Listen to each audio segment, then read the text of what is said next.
कि जिंदगी में कभी ना कभी कहीं ना कभी ऐसा मुकाम आएगा जब आप बहुत अकेला फील करेंगे। हो सकता है दुख का समय भी आए। उस वक्त आपकी जो क्रिएटिविटी है वो आपकी सबसे अच्छी दोस्त होगी। दुनिया उसको माने यदि आप अपने काम में व्यस्त हो और लोगों से बातें नहीं कर पा रहे हो तो लोग कहेंगे कि आप घमंडी हो। आप अपना काम करते रहो, ये वक्त उन्हें खुद गवाही देगा। परीक्षा हमेशा अकेले में होती है लेकिन परिणाम सबके सामने आता है। इसलिए जिंदगी में कोई भी काम करने से पहले परिणाम के बारे में जरूर सोचो। जो व्यक्ति आपको सिर्फ काम के समय याद करता है उन व्यक्तियों के काम जरूर आओ, क्योंकि वो अंधेरे में रोशनी खोजते हैं और वो रोशनी आप हो। जिंदगी के हाथ नहीं होते लेकिन वो कभी कभी ऐसा थप्पड़ मारती है जो जिंदगी भर याद अंदाज रखो। जो तुम्हें ना समझे उसे नजरअंदाज करो। पहले लोग दिल से बातें करते थे लेकिन अब मूड और मतलब से बातें करते हैं। धूप का तो नाम वैसे ही बदनाम है, वरना जलते तो लोग एक दूसरे से भी कम नहीं है। सोचा ही नहीं था जिंदगी में ऐसे भी फसाने होंगे।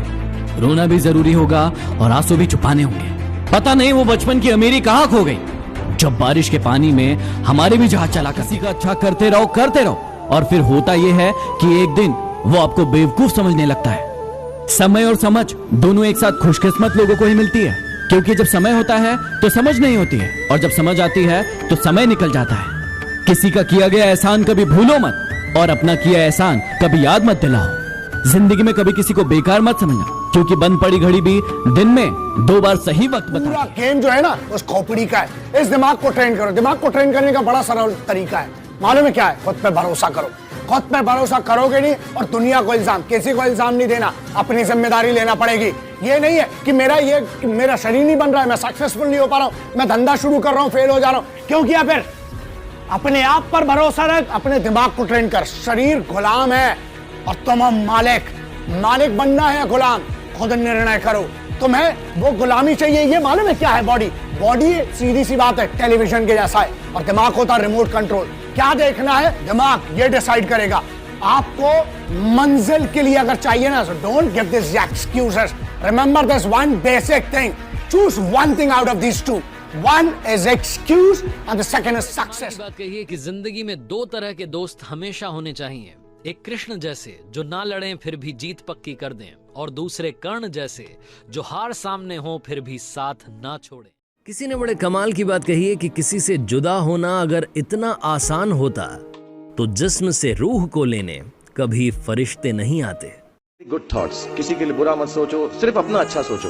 मैं बड़ा सेल्फिश आदमी हूँ और मैं बिलीव करता हूँ कि अगर दूसरों का सोचने का मौका ना मिले, अपने लिए भी सिर्फ अच्छी बात सोचो। ये मत सोचो कि दूसरा हार जाए, ये सोचो कि मैं कैसे जीतूं। It's only a way that you can turn around the same thought. Because बड़े कमाल की बात कही है कि कभी घमंड आ जाए जिंदगी में तो शमशान का एक चक्कर लगाना। तुमसे बेहतरीन लोग वहां करना अपने ऊपर जब दुनिया आप पे विश्वास ना करे। और आपसे बेहतर इंसान इस दुनिया में भगवान ने पैदा नहीं किया। You are unique. आपके जैसा वो बना ही नहीं सकता दोबारा। It is impossible for you also to search somebody like you. आप अपनी तरह मुझे एक आदमी ढूंढ के दिखा दीजिए बस खाली। आप नहीं ढूंढ सकते। You are unique. एक बाप और एक बेटी नदी पार कर रहे हैं। नदी में पानी का बहाव बहुत ज्यादा है।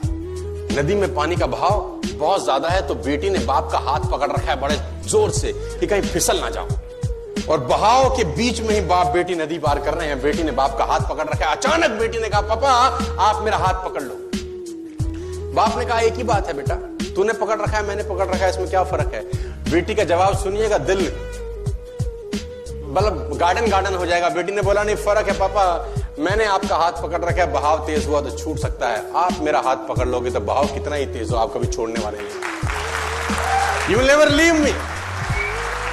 तो मैं आज आपको यह एश्योरेंस दे रहा हूं स्टेज के माध्यम से कि मेरा हाथ पकड़ना नहीं है, हाथ पकड़वाना है मेरे को। मैं कभी छोड़ूंगा नहीं, बस तुम पीछे मत हटना। बस तुम पीछे मत हटना।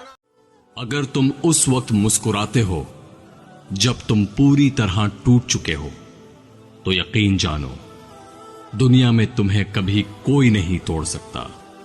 समझदार इंसान वो नहीं होता जो ईंट का जवाब पत्थर से देता है। समझदार इंसान वो नहीं होता जो ईंट का जवाब पत्थर से देता है। समझदार इंसान वो होता है जो फेंकी हुई ईंट से आशियाना बना ले। बात बड़ी सिंपल है, संस्कार। Give me your right hand out, come on. क्या संस्कार से आता है, विचार से बनता है। जैसा होगा व्यवहार आपके बारे में वैसा ही होगा। जिसका बढ़ गया प्रचार उसका अपने आप बढ़ेगा और सपना हो जाएगा।